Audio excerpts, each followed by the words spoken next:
क्यों लालू प्रसाद यादव का आना ज़रूरी हुआ? आउट ऑफ नोवेयर लालू जैसा एक नेता जो आता है और सीधा सीएम बन जाता है। ये जरूर मानूंगा उनकी राजनीतिक चतुरता बोलिए, वो जानते थे किन नेताओं को मुझे पकड़ना है। बिहार में जो विपक्ष की आवाज थी मुख्यतः आप देखेंगे कर्पूरी ठाकुर बनकर उठी। लालू कभी नहीं चाहते थे कि कोई दूसरा नेता उससे बड़ा ओबीसी का चेहरा बना। लालू जी के पास एक जीप होती थी, उन्होंने गाड़ी के लिए भिजवाया तो लालू जी ने कहा काहे नहीं कहते उनको अपनी गाड़ी खरीद ली, जो बोल दो हमारे पास हमारी गाड़ी में तेल नहीं है। उनके जो बोलने का तरीका था वो बहुत सबऑल्टर्न, मतलब वो लोगों की भाषा में आधी भोजपुरी आधी हिंदी, बीच में एक आध लाइन इंग्लिश भी जोड़ दिए और टाइप्स वाला बोलते थे। शपथ ग्रहण भी लिया तो तब तक कन्वेंशन था कि गवर्नर हाउस में होता है शपथ ग्रहण मुख्यमंत्री का। उन्होंने कहा हम तो गांधी मैदान में थे और वहां पर उन्होंने एकदम भाषण बहुत जोरदार दिया और कहा कि अब इस बिहार में कोई बेईमानी नहीं होगी, कोई भ्रष्टाचार नहीं होगा। डाक बंगला चौराहा पे पहुंच गए और वो डंडा लेके खड़ा हो गए, वहां पर ट्रैफिक मैनेज करने लगे। पटना की दलित बस्तियों में चले गए, पानी का टैंकर लेके और पानी के फुवारे से दलित बच्चों को नहला दिया। उस समय तो दलित गुजर नहीं सकते थे अगड़ी जातियों के सामने से, चप्पल पहनना, कपड़े पहनना ये तक अलाउड नहीं था। 94 के आसपास की बात होगी, बिहार विधानसभा में एक मामला उठता है, हजारीबाग में एक डीएसपी पोस्ट की, उन पर मामला उठता है, 300 रुपए घूस लेते, क्यों पकड़े गए? लालू जी उठते कहते नहीं ये सब फालतू बात है, ये सब नहीं हो सकता है। मतलब सामाजिक न्याय की व्यवस्था के अंतर्गत एक डीएसपी को घूस लेने की छूट है और अब विधानसभा में ये बोल रहे हैं। बेलचिंग का नरसंहार हुआ 78 में, किसने किया? कुर्मियों ने किया। किसने किया? पासवानों ने। 87 में दलीलचक बगौरा में नरसंहार हुआ, किसने मारा? यादवों ने किया। किसकी की? राजपूतों की। बिहार में लालू जी ने मंडल कमीशन को इस तरह से प्रेजेंट किया जैसे यही लेकर आए। आप देखेंगे मंडल कमीशन का सबसे ज्यादा जो आंदोलन हुआ पक्ष में और विपक्ष में वो बिहार में हुआ। सबसे ज्यादा जो मारपीट हुई, सबसे ज्यादा तो उसमें लोग मारे गए वो बिहार में मारे गए। जो पप्पू यादव साथ है नहीं वो अलग बात है। इन्होंने कितनी सारे ऐसे सभाएं की और कितने सारे ऐसे मूवमेंट्स निकाले, बसों में आग लगाई, क्या क्या नहीं किया उस आंदोलन। उसके बाद 59 नरसंहार हो गए बिहार में, 59। 700 लोग मारे गए क्योंकि तो नरसंहार ही नहीं हुए यार। उत्तर प्रदेश में कौन सी इतनी समानता है? मध्य प्रदेश में तो कुछ नहीं हुआ। जहां बंगाल में नक्सलवाद का उदय हुआ वहां से नरसंहार नहीं हुआ। बिहार में क्या हो गया यार? वो जाति में तब्दील और सरकार ने इसे रोकने के बजाय इसका राजनीतिक लाभ लिया। 90 के दशक में जितने भी नरसंहार हुए, एक में भी आप हमें बता दीजिए जो कंक्लूसिव एंड तक गया और उसके बाद सजा हो गई। पूरा बाल साफ करो, लालू कहते हैं कि ये मैंने नहीं कहा। अभी उन्हीं के दो नेताओं ने दो जगहों पर बुरा बाल साफ करो फ्रेज यूज किया, तो आपने उनको डाटा क्या? जैसे 90 के चुनाव होते हैं, 30 निर्दलीय विधायक चुन के आते हैं, ये 300 कौन? उसमें से ज्यादातर लालू जी की सरकार में आते हैं, समर्थन। पप्पू यादव पर लगा जी सरकार के मर्डर का हत्या, शहाबुद्दीन पर लगा चंद्रशेखर की मर्डर का हत्या, चंदा बाबू के बेटों का लगा, छोटेलाल गुप्ताल का लगा जो कम्युनिस्ट पार्टी के लीडर थे, मुन्ना शुक्ला पे लगा ब्रिज बिहारी प्रसाद का, आनंद मोहन पे लगा जी कृष्णैया का। जितने सारे क्राइम सब उठा लीजिए। इन 15 वर्षों में कोई भी इसमें से चार्जशीट होकर गिरफ्तार हुआ क्या? एक ऐसा नरसंहार नहीं हुआ। आप ऐसे देखिए पूरे 15 वर्षों में जिसमें जब नरसंहार हुआ तो पुलिस पहुंच गए, दोनों के बीच मुठभेड़ हुआ और कुछ नक्सली मारे गए या कास्तानी वाले मारे गए। ऐसा आपने एक भी सुना? बिहार को अपने विभिन्न भागों में बांट दिया था और इन भागों को किसी किसी व्यक्ति को दे दिया था कि अब तुम इसके मालिक। सिवान है तो शहाबुद्दीन ही देखेंगे, डीएमएसपी भी तो उन्हीं से पूछेंगे। कोसी से मानचल है तो पप्पू यादव देखेंगे, डीएमएसपी भी उन्हीं से पूछेंगे। ब्रिज बिहारी प्रसाद मुजफ्फरपुर के राजा हैं, सुरेंद्र यादव मगध में राजा हैं, जो करेंगे वही करेंगे। चीफ थे बेटे मिश्रा के, नाम नहीं लूंगा मैं बिकॉज वो पहुंचे लालू जी के पास एक और व्यक्ति के साथ। जो लड़का था उसने जब वहाँ एग्जाम दिया था बीएडपी में, उसने पूरे पेपर में एक शब्द नहीं लिखा था, बस ये लिख दिया था मैं लालू जी का आदमी। और उन्होंने लालू जी को दिखाते हुए कहा कि देखिए रही लड़का तो खाली यही लिखाएगी मैं लालू जी का आदमी हूँ, उसको कैसे ले लूँ? बोला हाँ ये मेरा आदमी एकदम सही लिखा है। उनकी बेटी का जो नेता, दोनों बेटी बनी हुई है, दोनों डॉक्टर्स बेटी, वो डॉक्टर्स कैसे बनी है उसके पूरा इतिहास। इसका बैगेज भी लगता है कि तेजस्वी को उठाना पड़ता है। क्यों नहीं उठाना पड़ेगा? सबसे पहले तो अगर आप मान लीजिए ये भी कहें कि अच्छा वो मेरे पिता ने किया मैंने नहीं किया, तो आप एक्सेप्ट तो आपको करना होगा कि उस समय गलत हुआ। आज तक क्या आपने एक्सेप्ट किया है? आप उसको जस्टिफाई करते हैं। अगर चाहते नीतीश जी एक नॉर्मल तौर पे तो शहाबुद्दीन को उन्होंने जेल भेजा, पप्पू यादव को जेल भेजा, जब प्रभुनाथ सिंह पे भी हुआ वो भी जेल जाने गए थे, उन्होंने कुछ नहीं किया। सुनील पांडे भी जेल गए थे, उन्होंने नहीं रोका। उन्होंने क्लियरली स्टेटेड प्रिंसिपल कहा कि जीत के आप आए हैं तो सरकार बनाने में हम आपका सहयोग लेंगे, लेकिन अगर आपके जो नॉर्मल प्रोसेस ऑफ जुडिशियरी है, चार्जशीट और सजा पाए, उसमें हम दखलंदाजी नहीं करेंगे। और रीतलाल यादव का दानापुर में जो भी हुआ निकाल देता है उसको पार्टी से। क्या आतंक मचाए हुए हो, हर किसी से फिरौती मांगते फिरते हो, तो एग्जाम्पल सेट हो जाता है। नमस्ते, मेरा नाम अक्षय है और लाइव सिटीज पर लेकर हाजिर हूं एक और इंटरेस्टिंग पॉडकास्ट आपके लिए। 18 से 35 वर्ष का जो वोटर है वो जब ये सुनता है कि 2005 के पहले ये सब होता था जी, तो बड़ा कंफ्यूज हो जाता है। आजकल राजनीति में ऐसी बातें बहुत चल रही हैं और पहले की परिदृश्य को कॉन्टेक्स्ट में लेकर के अब का वोटर यह तैयारी कर रहा है कि किसके प्रति अपना पलड़ा भारी रखा जाए। पॉलिटिकल विशेषज्ञ कहते हैं कि कास्ट इकलौता फैक्टर नहीं है बिहार में, मगर हां, फैक्टर तो है। बिहार का इतिहास, लालू यादव का एरा, वो चेंज, नीतीश कुमार का एरा और अब 2025 में क्या कुछ बदलाव होने जा रहा है, ये सब जानने के लिए और बिहार की राजनीति, बिहार और समस्याओं को गहराई से समझने के लिए आज हमारे साथ स्टूडियो में एक ऑथर है, एक पॉलिटिकल विशेषज्ञ है और फिलहाल वो झारखंड बीजेपी के लिए इलेक्शन कोऑर्डिनेशन का भी काम कर रहे हैं। ऐसे मृत्युंजय शर्मा जी आज हमारे साथ स्टूडियो में है। सर, बहुत स्वागत है आपका। धन्यवाद, प्लेजर टू बी हियर। आपने मृत्युंजय शर्मा को देश की कई बड़े चैनल्स पर पॉडकास्ट और राजनीतिक विश्लेषण करते हुए सुना होगा, बिहार का इतिहास और कई घटनाओं को बताते हुए सुना होगा। तो इन सब तमाम बातों पर बात करेंगे आज हम लाइव सिटीज के इस स्टूडियो से। मृत्युंजय शर्मा हमारे साथ हैं। इनका किताब ब्रोकन प्रोमिसेस बहुत फेमस हुआ, खूब चर्चाओं में भी है और आज की पीढ़ी, यानी कि जिस सेक्शन में हम खुद को भी डालते हैं 18 से 35 के बीच में, वो राजनीति को कैसे समझे, क्या स्टैंड रखे और आगे किस तरफ बढ़े, ये समझने की कोशिश इस वीडियो में हम लोग करेंगे। तो सर, शुरुआत वहीं से कि एक हमारी पीढ़ी है जो सबकी बातों को सुन रही है। प्रशांत किशोर भी हैं, अब बीजेपी फ्रंट फुट पे आने की तैयारी में है। नीतीश कुमार बहुत स्वस्थ नहीं है, हालांकि उनका मोरल कहीं भी डाउन भी नहीं है। लालू प्रसाद यादव अब तेजस्वी के हाथों में कमान सौंप चुके हैं। कभी उसको बैगेज भी कहा जाता है, कभी तेजस्वी को एक accepted leader of the opposition भी देखा जाता है। राहुल गांधी भी बिहार में समय दे रहे हैं। इसकी शुरुआत सर और पीछे से करते हैं कि हमारे एज ग्रुप का जो वर्ग है वो बिहार के प्री लालू पॉलिटिक्स को कैसे देखे, कहां से हम शुरू हुए और कहां हम पहुंचे हैं, कहां बेहतर हो सकते थे और कहां कमियां रह गई। नहीं, अच्छा सवाल है। जो आज का युवा वर्ग है उसके पास बहुत ऑप्शंस है वोट करने के। मल्टीपोलर काइंड्स आप बोल सकते हैं, मल्टीपल पार्टीज हैं एटलीस्ट।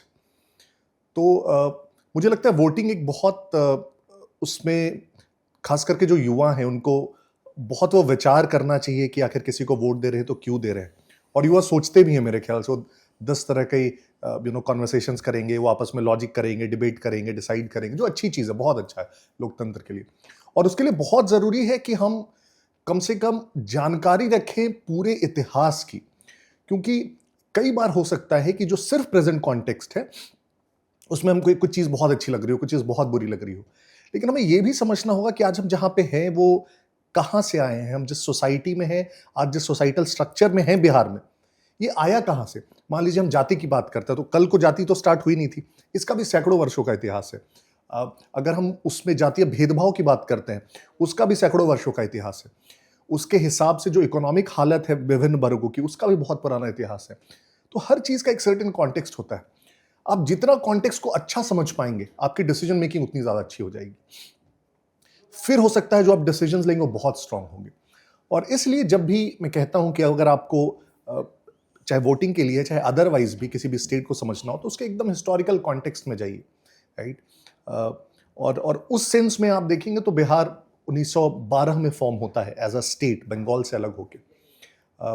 अलग होने का कॉन्टेक्स्ट उसका क्या था। जैसे इन्हीं लोगों को आज अगर, मतलब आपकी पीढ़ी अगर मैं कहूँ तो अगर पूछा जाए कि बिहार क्यों अलग हुआ बंगाल से, राइट, क्या चीज़ें थी, किसने उसको लीड करा उस मूवमेंट को, तो उसका क्या रीज़न था, तो उसको एक समझना इंपॉर्टेंट। सो फॉर एग्जांपल उस समय आप देखेंगे कि जो बिहार में जितनी भी नौकरियां होती थी, प्राइवेट नौकरियां तो होती नहीं थी, सरकारी नौकरियां होती थी। बेसिकली सरकारी क्या, अंग्रेज़ों की नौकरियां हो करती थी।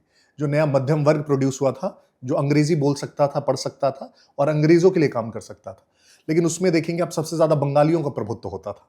तो उसके खिलाफ सबसे पहला आंदोलन उठा कि बंगाली प्रभुत्व बहुत ज्यादा है, और उसको सबसे ज्यादा अगर आप देखेंगे तो किसने लीड किया? कायस्थों ने लीड किया। अच्छा। क्योंकि कायस्थ वो कलम किताब से जुड़े हुए थे, वो सबसे ज्यादा उन्हीं को कंपटीशन होता था बंगाली से रहने से, और एक सर्टेन लेवल ऑफ मुसलमान भी इनफैक्ट। लेकिन इनफैक्ट आप देखेंगे सच्चिदानंद सिन्हा वो थे जिन्होंने लीड किया पूरा अलग स्टेट का मूवमेंट, राइट? और उसके बाद वो नया स्टेट बना। बहुत छोटी चीज है, लेकिन देखिए इससे आपको कितना हिस्टोरिकल कॉन्टेक्स्ट मिलेगा। जैसे कोई बोलता है कि अरे कायस्थ तो कलम किताब वाले होते हैं, देखिए उसका कॉन्टेक्स्ट आपको तुरंत समझ में आ गया कि स्टेट अलग करने में भी उनका बहुत बड़ा रोल था। तो सिमिलरली अब जैसे जैसे आगे बढ़ते जाएंगे, हर एक स्टेज पे आपको कुछ, फॉर एग्जाम्पल लेट्स से आपको किसान आंदोलन की आप बात करेंगे। किसान आंदोलन कब शुरू हुआ? आप देखेंगे 1930s में किसान आंदोलन बहुत तेजी से शुरू हुआ, राइट? आप देखेंगे जैसे अभी ओबीसी कास्ट की हम लोग बात करते हैं, जो ओबीसी में जो अपर ओबीसीज हैं, यादव्स, कोयरीज, कुर्मीज, अभी उसमें ऐसा कोई एक ग्रुप ये नहीं बोल सकते कि तीनों साथ में है। 1930 में उन्होंने साथ में त्रिवेणी संघ बनाया था, राइट? कि अपर ओबीज मिलके अपर कास्ट के हेजेमनी को चैलेंज करे और उन स्थानों में जाए। आप देखेंगे 30 के दशक में किसान आंदोलन शुरू हुए कि न्यूनतम मजदूरी मिले, जो रैयत है उनको वो जमीन का अधिकार मिले, उनको सिंपल इज्जत मिले, है ना? स्वामी सहजानंद सरस्वती ने किसान सभा बनाई और बहुत बड़ा आंदोलन हुआ। तो हर स्टेज पे जब ये चीजें आप जानना शुरू कर देंगे तो आप बहुत सारी चीजों को कॉन्टेक्स्ट में सेट कर पाएंगे। जैसे बिहार वो पहला राज्य था जिसने जमींदारी उन्मूलन किया इनफैक्ट देश का। उसके बाद लैंड सीलिंग एक्ट लाने वाला one of the earliest states था कि प्लेन एरियाज है तो 50 एकड़ से ज्यादा जमीन नहीं रख सकते, हिली है तो 30 से ज्यादा नहीं रख सकते। बिहार वो सबसे इंपॉर्टेंट स्टेट था जहां भूदान आंदोलन चला, है ना, विनोबा भावे जी के द्वारा कि एडिशनल जो भी आपकी जमीन है वो दे दें आप स्वेच्छा से। ये सब के बावजूद आप देखेंगे बिहार में लैंड रीडिस्ट्रीब्यूशन सबसे कमजोर हुआ, है ना? तो अगेन इसका कॉन्टेक्स्ट है हर चीज का। नक्सलबाड़ी अगर 67 में बंगाल में शुरू हुआ तो बिहार में क्यों आ गया और कैसे आ गया, और यहाँ इतना और आया भी तो सिर्फ मगध में ही क्यों आया? मिथिला में तो कोई नक्सलवाद नहीं रहा, आप कोसी सीमांचल में तो नक्सलवाद नहीं रहा उसी जगह। सो हर चीज का बहुत स्पेसिफिक कॉन्टेक्स्ट है, और इसीलिए मुझे लगता है अब जितना पढ़ेंगे, समझने की कोशिश करेंगे, अपने राज्य को, लोगों से बात करेंगे, हर चीज को आप बहुत कॉन्टेक्चुअलाइज कर पाएंगे। और फिर जो आपके कॉन्वर्सेशंस भी होंगे, डिबेट्स भी होंगे, वो भी बहुत इंटेलिजेंट होंगे। फिर इस चीज पे डिबेट नहीं होगी तुम चोर मैं चोर, यही वाला नहीं चलता रहेगा। हर चीज को आप पॉइंटेडली बात करें, उसमें फिर जो भी जीत जाए वो जायज होगा मेरे ख्याल से। प्री लालू को कैसा बिहार मिला? वो कैसा दौर था जब कांग्रेस, सोशलिस्ट पार्टी, अन्य पार्टियों की सरकार आ और जा रही थी, एक स्थिर सरकार नहीं था? क्या उन कारणों से ऐसा हुआ कि बिहार उन तमाम राज्यों से शुरुआत से ही पीछे रहा? बिल्कुल। तो बिहार ऐसा नहीं है कि 90 के पहले बहुत डेवलप्ड स्टेट था, ठीक है। 1990 में बिहार का पर कैपिटा इनकम ऑलरेडी देश के पर कैपिटा इनकम का आधा था, तो हम ऑलरेडी बहुत पीछे थे, इसमें कोई दो मत नहीं। इसके बहुत से हिस्टोरिक रीजंस हैं। सबसे पहला एक रीजन, इनफैक्ट मैंने बुक में मेंशन भी किया है, कि जो अंग्रेजों ने यहाँ पे लैंड रेवेन्यू सिस्टम लगाया, जमींदारी सिस्टम जिसको परमानेंट सेटलमेंट बोलते थे, वो एक बहुत बड़ा जिम्मेदार रहा। वो आप पूरा ये बंगाल प्रेसिडेंसी में देखेंगे, परमानेंट सेटलमेंट में क्या था कि जो जमींदारों को दे दी गई, एक एक एरिया दे दिया गया और उनसे कहा गया हम तुमसे फिक्स्ड इतना रेवेन्यू लेंगे, उसमें उतार चढ़ाव नहीं है। तो अब अंग्रेजों के पास, उनको पता है कि जमींदार से मुझे 1 ही लाख रुपया मिलना है, चाहे जमीन पे कितनी भी फसल हो जाए। तो जमीन की उत्पादकता बढ़ाने का कोई इंसेंटिव नहीं था अंग्रेजों के पास, तो उसने लैंड में इन्वेस्ट नहीं किया, इरिगेशन में इन्वेस्ट नहीं किया, जो खेतों में काम करने वाले हैं उनकी शिक्षा, स्वास्थ्य जैसी चीजों में इन्वेस्ट नहीं किया। तो ये एक बहुत बड़ा रीजन था। इसके अगेंस्ट आप देखेंगे अगर साउथ इंडिया में, वहां रैयतवारी था, वहां रैयतों से सीधे टैक्स लेना था, वहां वो प्रोडक्टिविटी से लिंक था कि ज्यादा उत्पादन तो ज्यादा टैक्स। तो अंग्रेजों ने कहा इन्वेस्ट करना चाहिए, ज्यादा उत्पादन होगा तो ज्यादा टैक्स मिलेगा। अब ये 1793 में सोचिए परमानेंट सेटलमेंट लागू हुआ, और कब तक चला? आजाद होने तक। तो इतने वर्षों में उसका बहुत नुकसान हुआ हमारे पूरे रीजन को। जब देश आजाद हुआ और पहली सरकार हमारी बनी नेहरू जी की, तो उन्होंने एक हेवी इंडस्ट्री लेड पॉलिसी बनाई की, हेवी इंडस्ट्रीज लगाई, बहुत सारी इंडस्ट्रीज लगी, इस जोन में भी लगी, इनफैक्ट बिहार झारखंड के जोन में। लेकिन एक उन्होंने पॉलिसी बनाई क्या, इसी चीज को सस्टेन करने के लिए, फ्रेट इक्वलाइजेशन पॉलिसी, कि कहीं से भी मिनरल निकले, कोयला, आयरन और कहीं से भी निकले, पूरे देश में एक के मूल्य पर उपलब्ध होगा, और इसका जो ट्रांसपोर्टेशन का कॉस्ट होगा वो सेंटर बेयर करेगा। तो अब इंडस्ट्रियलिस्ट को लगा कि ठीक है, कोयला, आयरन और हम निकाल तो झारखंड से रहे हैं, लेकिन यहाँ इंडस्ट्री लगाने का कोई फायदा तो है नहीं, चेन्नई में भी उसी दाम पर हमें मिल जाएगा कोयला, आयरन और। महाराष्ट्र में भी उसी दाम पे मिलेगा। तो उन्होंने पोर्ट्स के किनारे लगाना ज़्यादा बेहतर समझा, वहाँ मैन पावर भी थोड़ी ज़्यादा स्किल थी पहले से। तो इस रीजन को आप देखिए, झारखंड जो अभी का है, छत्तीसगढ़ है, उड़ीसा है, बंगाल है, जो उसको प्राइवेट इंडस्ट्रियलाइजेशन का लाभ मिलना चाहिए था आज़ादी के तुरंत, एकदम नहीं मिला। जो इंडस्ट्रीज लगे भी आज भी हैं, वो प्राइमरी प्रोसेसिंग करते हैं, वो कोयला वॉश करते हैं और फिर उसको भेज देते हैं। वो आयरन ओर से ज़्यादा स्टील प्लेट्स बनाएंगे, उसको भेज देंगे कहीं, और गाड़ियाँ बनेंगी चेन्नई में। उसका बहुत नुकसान चला। ये पॉलिसी 92-93 तक रही। सोचिए 40 वर्षों में तो पूरा इंडस्ट्रियलाइजेशन का रेस ही लॉस्ट हो गया था। तो इस तरह से बहुत सारे फैक्टर्स थे जिससे बिहार ऑलरेडी पिछड़ा था। रही राजनीतिक अस्थिरता की बात, तो आप शुरुआत में देखेंगे कांग्रेस 67 तक एक छत्र राज था उसके पूरे देश में, सभी राज्यों में। 67 वो इलेक्शन था जिसमें कांग्रेस को पहला चैलेंज मिला। देश के 7 राज्यों में उसकी वो मेजॉरिटी नहीं ला पाई। बिहार वो राज्य था जहां पहली बार एक गैर कांग्रेसी सरकार बनी, संयुक्त विधायक दल की सरकार बनी। और उसके बाद चीफ मिनिस्टर्स की एक तरह से फेहरिस्त लगती है जो so called non privileged background से आते हैं, अगड़ी जातियों से नहीं होते हैं, चाहे वो भोला पासवान शास्त्री हो, चाहे कर्पूरी ठाकुर हो।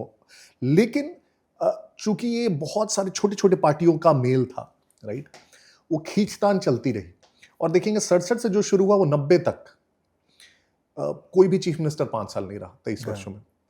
इनफैक्ट अगर आप देखें कि 80 के दशक में जब कांग्रेस की पूर्ण बहुमत की सरकार थी, पूरे 80 के दशक में 10 साल, फिर भी उसमें 5 चीफ मिनिस्टर बदले गए, क्योंकि उस समय कांग्रेस के नेतृत्व का एक तरह से वो लाइक डिसलाइक बहुत होता था। जैसे जगन्नाथ मिश्र पहली बार सीएम बने 80 में, उन्होंने 82 के आसपास आवाज उठा दी कि जो बिहार को वहां के मिनरल्स का रॉयल्टी मिलना चाहिए वो नहीं मिल रहा है, तो पसंद नहीं आया इंदिरा गांधी को, तो हट गए जगन्नाथ मिश्र। तो इस तरह से उसमें आप देखेंगे 5 चीफ मिनिस्टर्स बदल गए।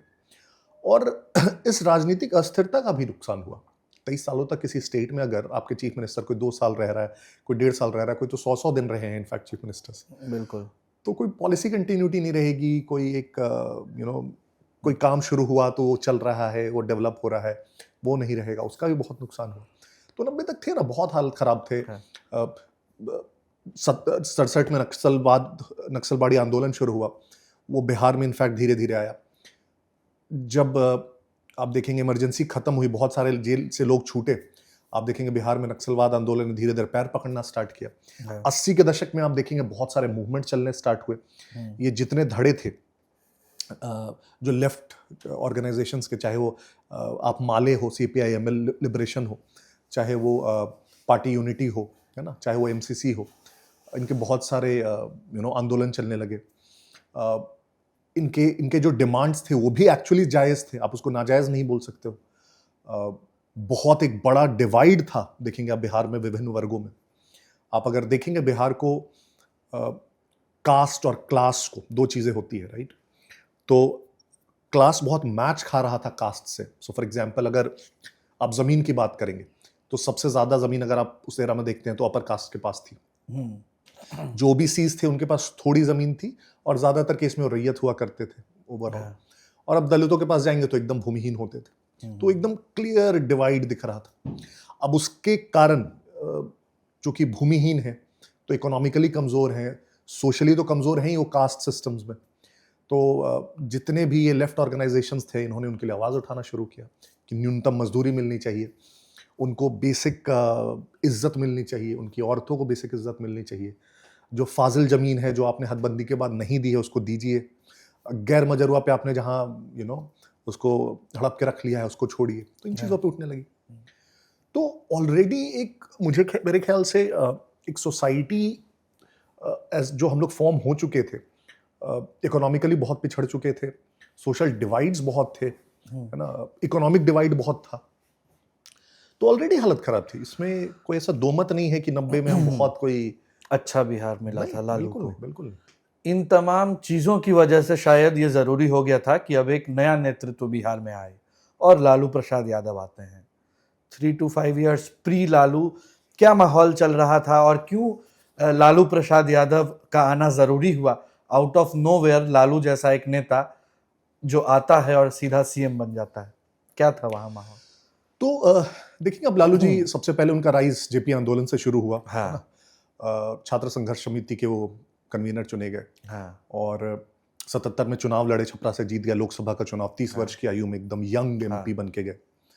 और 80 के दशक में आप देखेंगे जब कांग्रेस की सरकार बिहार में फिर से वापस आई, केंद्र में भी कांग्रेस की सरकार थी, तो एक तरह से विपक्ष के नेताओं के लिए वो राजनीतिक वनवास का दौर था। वो 10 वर्ष सत्ता में, ना आप राज्य में थे ना आप केंद्र में थे।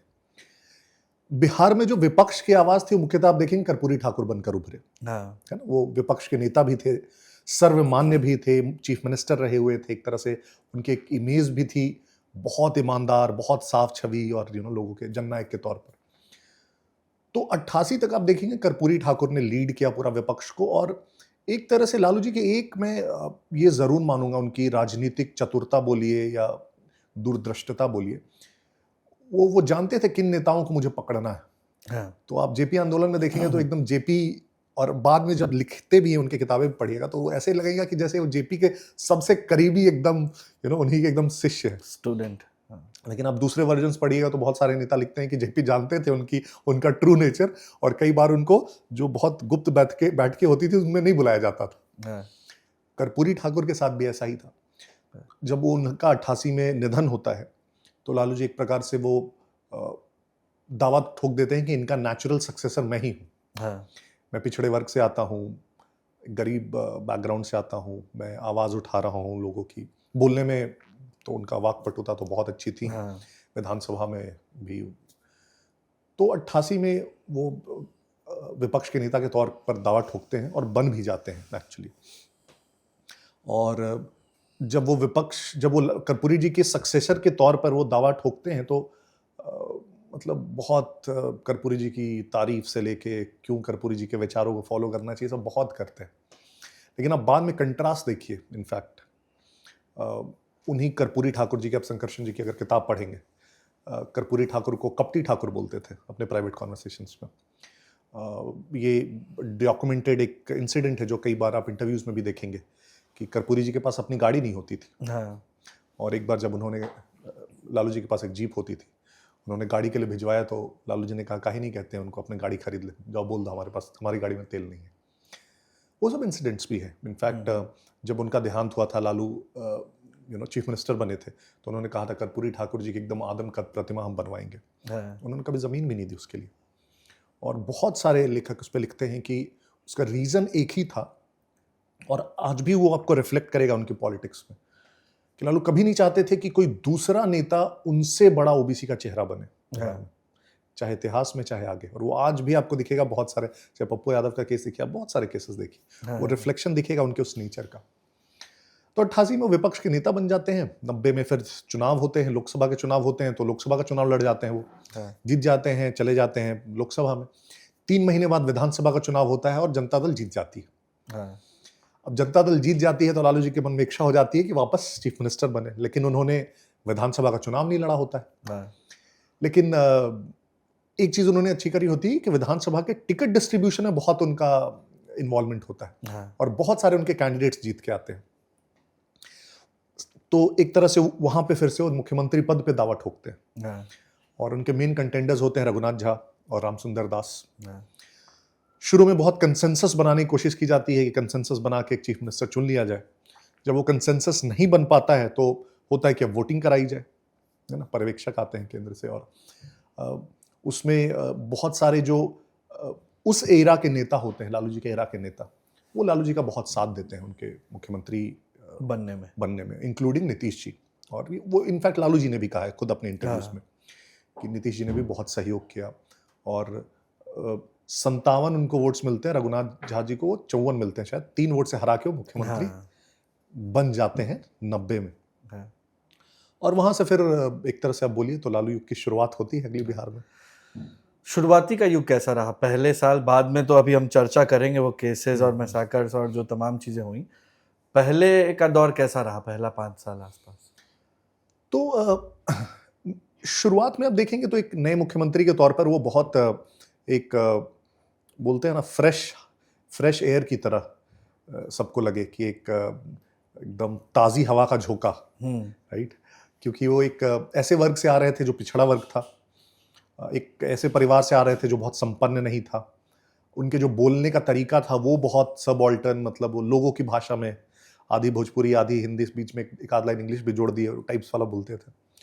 तो कनेक्शन था भाई। और उन्होंने जब अपना शपथ ग्रहण भी लिया तो तब तक कन्वेंशन था कि गवर्नर हाउस में होता है शपथ ग्रहण मुख्यमंत्री का। हाँ। उन्होंने कहा हम तो गांधी मैदान में लेंगे, हाँ। जेपी की प्रतिमा के नीचे।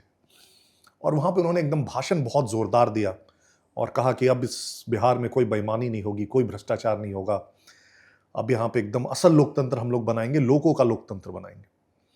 तो इन चीजों से एक तरह से वो आस जगी बहुत सारे एक बड़े वर्ग में, खास करके उस वर्ग में जो तभी तक एकदम वंचित बोल लीजिए आप, या वो दबा हुआ था। उसको लगा कि यार अपने बीच का कोई नेता वहां गया, अपना दर्द समझता है, तो जो करेगा तो अपने लिए कुछ तो फायदा होगा। शुरुआत में आप देखेंगे जो नए चीफ मिनिस्टर्स कई बार करते हैं, वो औचक निरीक्षण होने लगा, ऑन द स्पॉट सस्पेंड कर दिया गया, जो सरकारी कर्मचारी ऑफिस नहीं आए तो सरकारी कर्मचारी सब डर के ऑफिस आने लगे, शराब दुकानों पे औचक निरीक्षण हो गया, डाक बंगला चौराहा पे पहुंच गए और वो डंडा लेके खड़ा हो गया, वहां पे ट्रैफिक मैनेज करने लगे। पटना की दलित बस्तियों में चले गए पानी का टैंकर लेके, और पानी के फुवारे से दलित बच्चों को नहला दिया, उनको कंघी दे दी, कपड़ा दे दिया, साफ कपड़ा। तो इन स्टेप से वेटरनरी कॉलेज में ही रहने लगे, मतलब वो चीफ मिनिस्टर्स हाउस में मूव नहीं किए इमीडिएटली, वहीं से साइकिल से जाने लगे विधानसभा, है ना।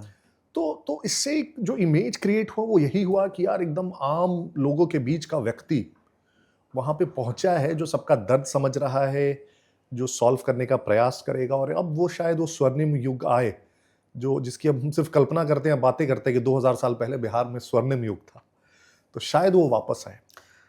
कहा जाता है कि उस दौर को सोशल जस्टिस की जरूरत थी और लालू वो लेकर आए। इस बात का क्रेडिट उनके विरोधी भी उन्हें देते हैं। ये क्या सोशल जस्टिस का कॉन्सेप्ट जो था, ये सब कैसे हुआ और कैसे लालू उसको लाने में सफल रहे? क्योंकि जाहिर सी बात है फॉरवर्ड का डोमिनेंस था, और जिसके ही परेशान होकर के जो बैकवर्ड तबका है वो लालू में अपना एक नेता देख रहा था, और इसका नतीजा है कि आज भी लालू मास लीडर है। नहीं, सोशल जस्टिस की जरूरत आज भी है हमारे समाज में, आज नहीं है क्या आज सारी असमानताएं दूर हो गई है? सोशल जस्टिस के समय उस समय सिर्फ बिहार में नहीं थी, पूरे देश में थी। तो किसी भी स्टेज पे हम ये नहीं बोल सकते कि सोशल जस्टिस की जरूरत सिर्फ किसी एक स्टेट में या किसी एक टाइम पीरियड में थी, हर जगह थी। प्रॉब्लम कहां पे आता है? प्रॉब्लम यहां पे आता है कि जब उस फ्रेज को यूज करके आप कुछ भी करते हो, उसको जस्टिफाई करने के लिए बोल देते हो अच्छा ये तो सोशल जस्टिस का सोशल जस्टिस का पीरियड है, वो प्रॉब्लमैटिक है। अगर उसमें आप विश्वास, जैसे समाजवाद के इतने बड़े बड़े नेता हुए, चाहे लोहिया हुए, चाहे कर्पूरी ठाकुर हुए, मधु लिमाई हुए, राजनारायण हुए, इतने बड़े बड़े नेता हुए, उनकी आप शैली देखिए बहुत सारी चीजों में। कर्पूरी ठाकुर भी समाजवाद के इतने बड़े नेता थे, सर्वमान्य नेता थे। जब उनका देहांत हुआ तो एक कच्चे घर में हुआ, एक बक्सा छोड़ के गए कपड़ों का, 5000 रुपए छोड़ के गए। उनके परिवार में कोई राजनीति में नहीं आया। कर्पूरी ठाकुर जी ने जिस दौर में मुख्यमंत्री और उप मुख्यमंत्री बने, वो तो और ज्यादा डिवाइडेड था। उस समय तो दलित गुजर नहीं सकते थे अगड़ी जातियों के सामने से, चप्पल पहनना, कपड़े पहनना ये तक अलाउड नहीं था उस फेज में। प्लस वो ईबीसी कास्ट से आते थे। आप अगर इसकी कॉम्प्लेक्सिटी भी समझेंगे तो लालू जी जिस कास्ट से आ रहे थे वो अपर ओबीसी था। ओबीसी में जो सबसे ज्यादा डोमिनेंट 3 कास्ट लेंगे तो आप यादव, स्क्वेरी, उससे आ रहे थे। कर्पूरी जी तो नई कास्ट से आ रहे थे इनफैक्ट।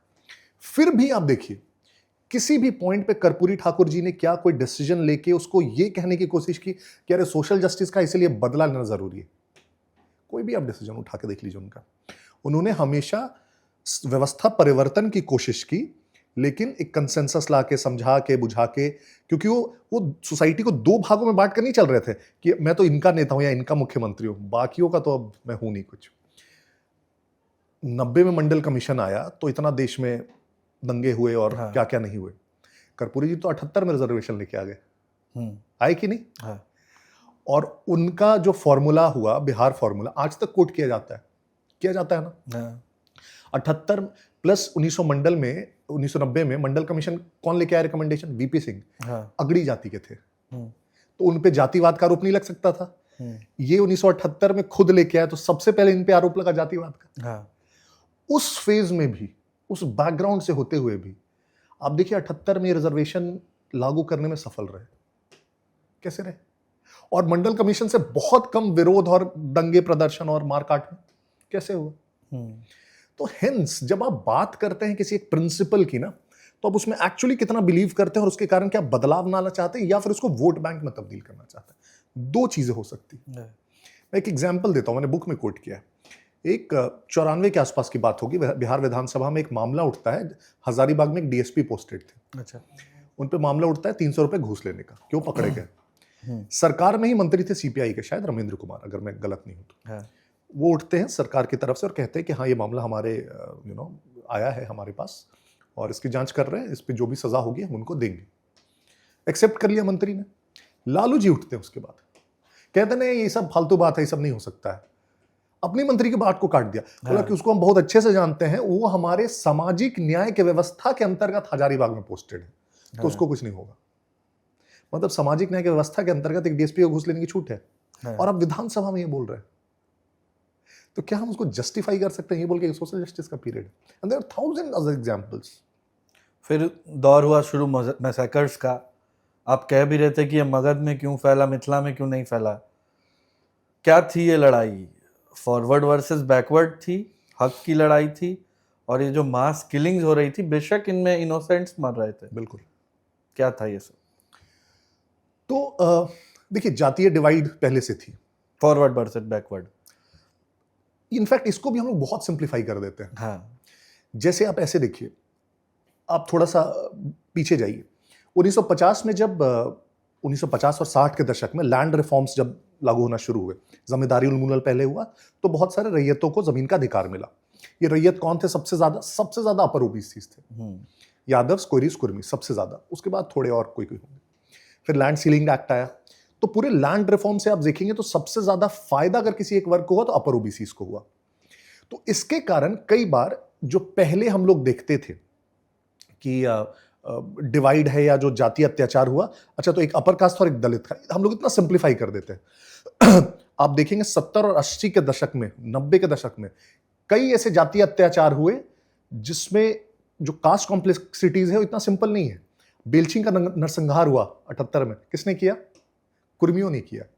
किस पे किया? पासवानों पे किया। अच्छा, राइट। तो उसको भी हम लोग बहुत सिंप्लीफाई कर देते हैं।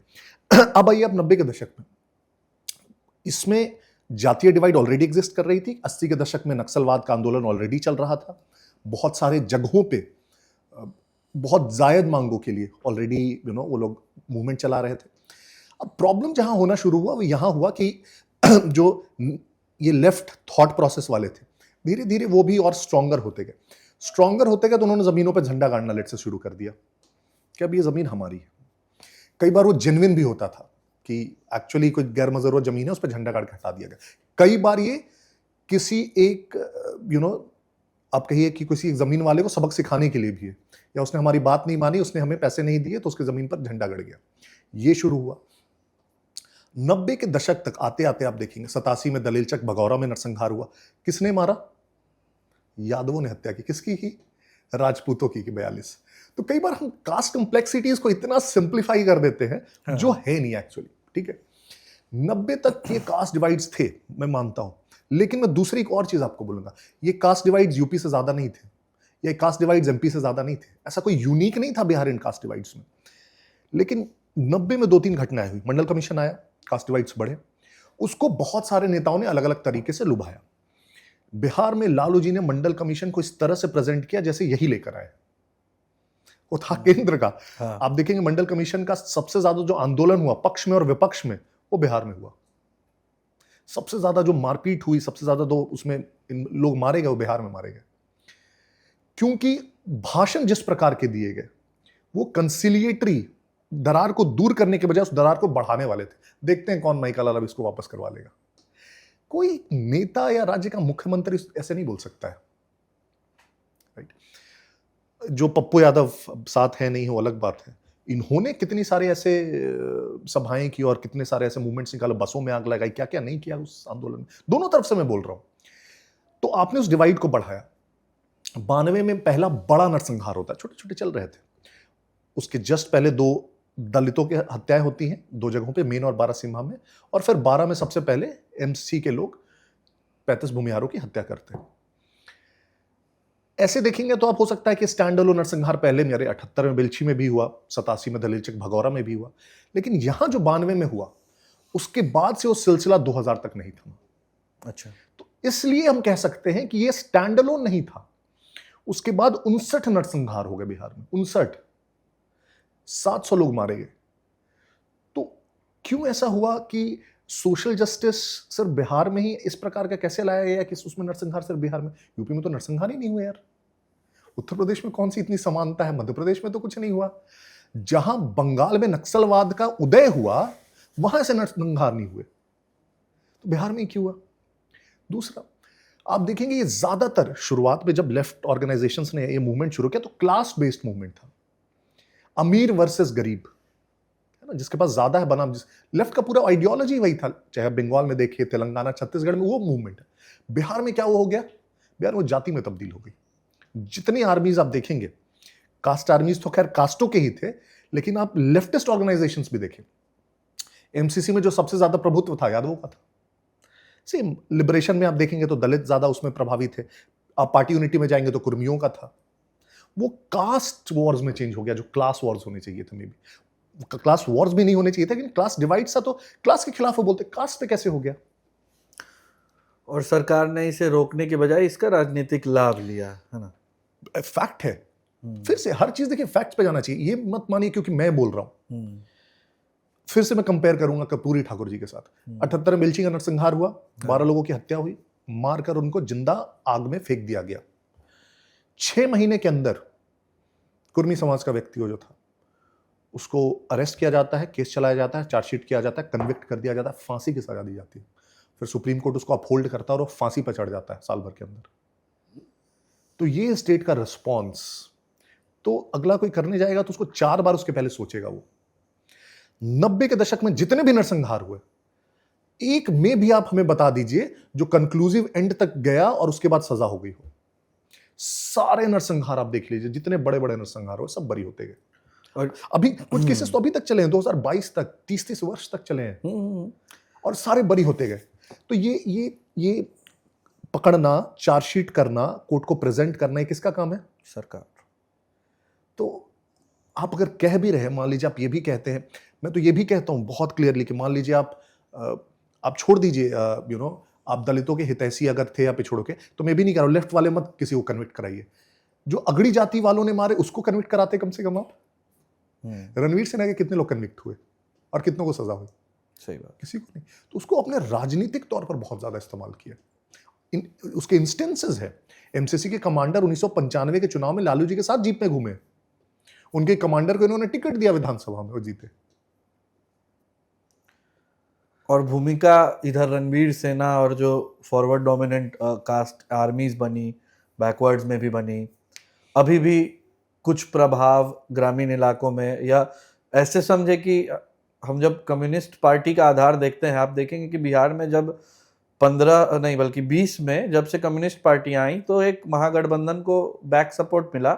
इससे पहले भी चुनावों में आप देखेंगे कम्युनिस्ट पार्टी जहां भी लड़ती थी कुछ ना कुछ वोट्स आते थे, लिबरेशन के हो या और भी पार्टियों के हो, कहीं ज्यादा कहीं कम वोट्स उनको लगातार आते थे। ये कौन से लोग हैं जो आज भी एक पुराने ढर्रे से चलने वाली कम्युनिस्ट पार्टियों के लाल झंडे को उठाकर चलने को तैयार हो जाते हैं, पटना का गांधी मैदान भर देते हैं, सड़कों को भर देते हैं, गरीब लोग हैं, मगर ये किससे मोटिवेटेड हैं, क्यों मोटिवेटेड हैं?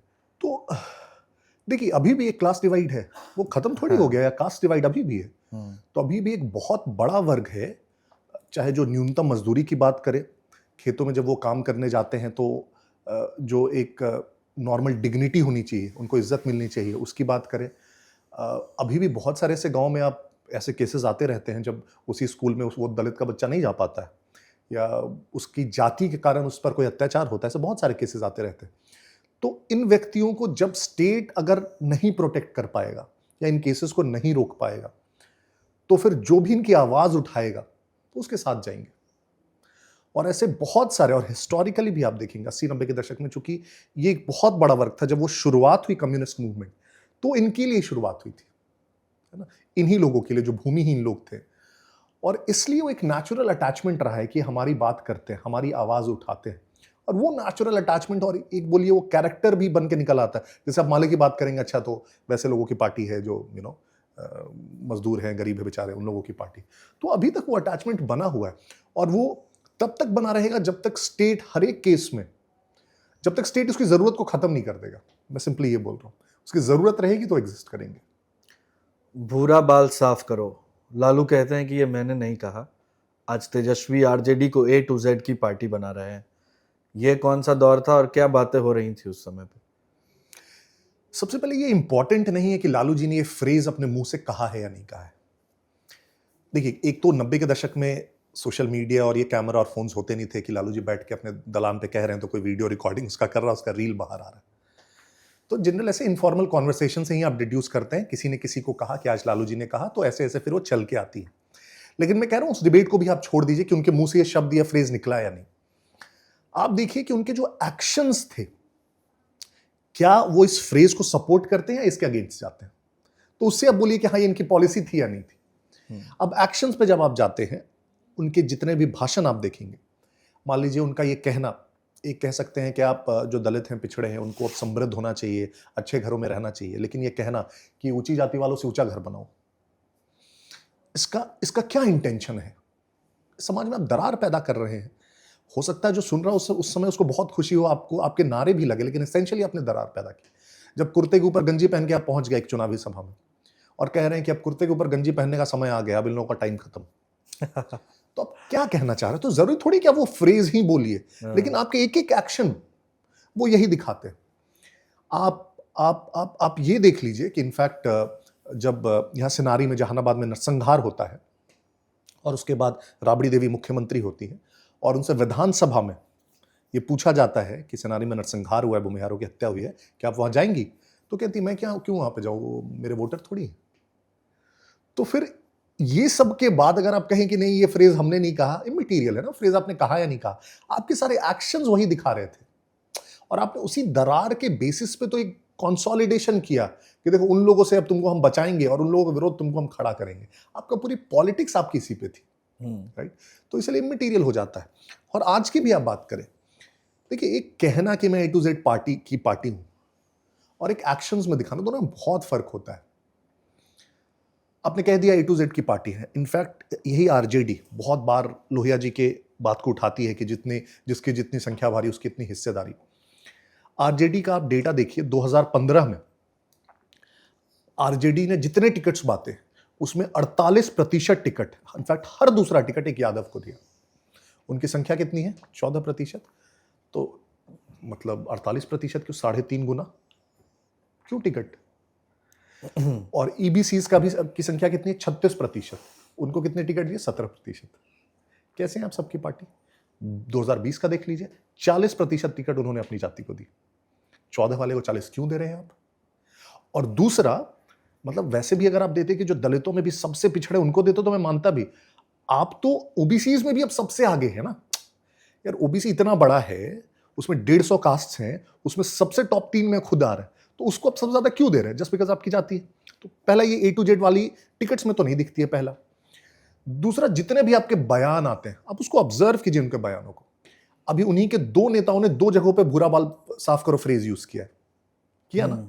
तो जब उन्होंने यूज किया तो आपने उनको डांटा क्या, या उनको पार्टी से निकाला, या पब्लिकली आपने कहा क्या कहीं पे कि नहीं इससे मैं इत्तेफाक नहीं रखता हूं? ऐसा कोई स्टेटमेंट आया? जब ऐसा स्टेटमेंट नहीं आता है तो इसका मतलब सिंपल होता है कि मैं इंप्लिसिटली सपोर्ट करता हूं स्टेटमेंट को। इन्हीं के मुन्ना यादव जो विधायक है, उनकी एक अभी आप स्टेटमेंट सुनिए।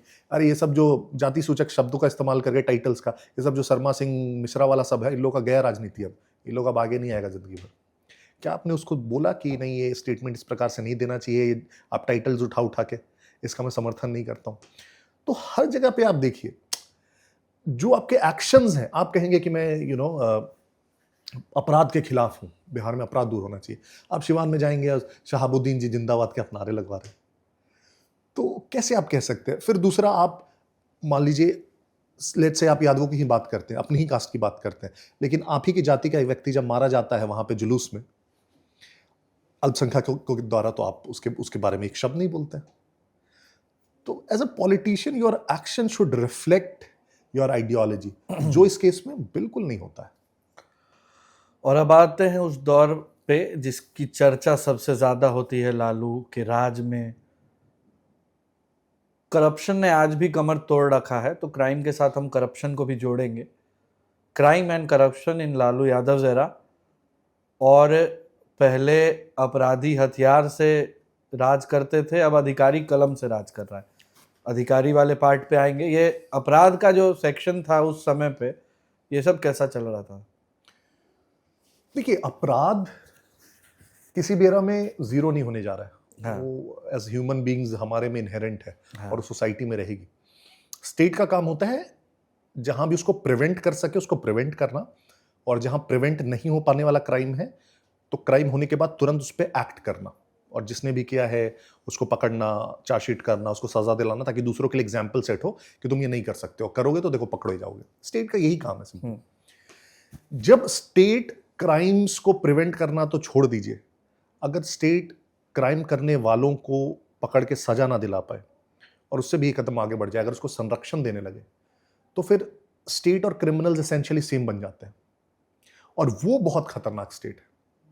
मैं वही कह रहा हूं, जैसे क्राइम कभी बढ़ेगा घटेगा सब चलता रहेगा, लेकिन आपको ये विश्वास होना चाहिए कि अरे यार, जो सरकार है वो क्रिमिनल के साथ नहीं, दोनों एक ही नहीं है।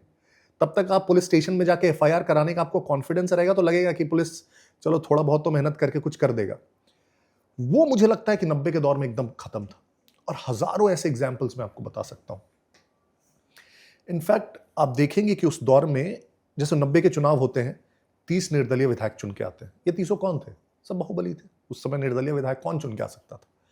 उसमें से ज्यादातर लालू जी की सरकार में आते हैं, समर्थन देते हैं। जितने भी नाम उस समय आप सुनते हैं बाहुबलियों में, किसी को भी आप किसी भी केस में उस समय पूरे दौर में 2005 तक इतने सारे क्राइम्स हुए, शहाबुद्दीन ने इतने सारे क्राइम्स किए, पप्पू यादव पर लगा अजीत सरकार की मर्डर का हत्या, शहाबुद्दीन पर लगा चंद्रशेखर की मर्डर का इल्जाम, चंदा बाबू के बेटों का लगा, छोटेलाल गुप्ताल का लगा जो कम्युनिस्ट पार्टी के लीडर थे, मुन्ना शुक्ला पे लगा ब्रिज बिहारी प्रसाद का, आनंद मोहन पे लगा जी कृष्णैया का।